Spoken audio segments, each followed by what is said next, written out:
You talked about some business literacy, which is critically important because if you take countries like Nigeria, I mean, the very fact that on the corruption index they are 152 out of 178 will tell you lots of why you're finding it difficult to do business in a country like Nigeria.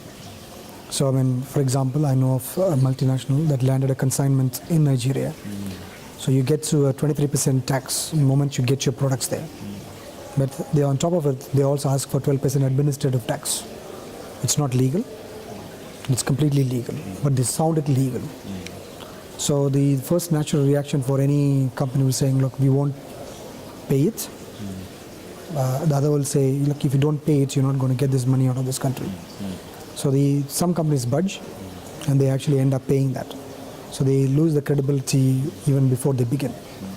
But some companies have stood their ground and they said, no, it's part of a policy, I'll get my head chopped, I will not participate in this kind of stuff.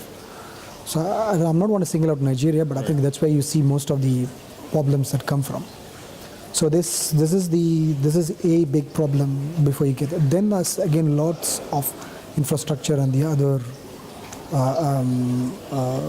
practical challenges that come with this. Maybe the products and services that you're trying to sell, the countries are not ready for it. So the MNCs or companies that arrive there think the fact that, you know what, I've been doing business all over the world, they should work in Africa. And they get there and they get a huge shock to figure out that this actually is not the case. Then they start customizing, then they start educating their customers, and it gets into a longer cycle of when they're going to get returns. I think that's where the critical challenge is.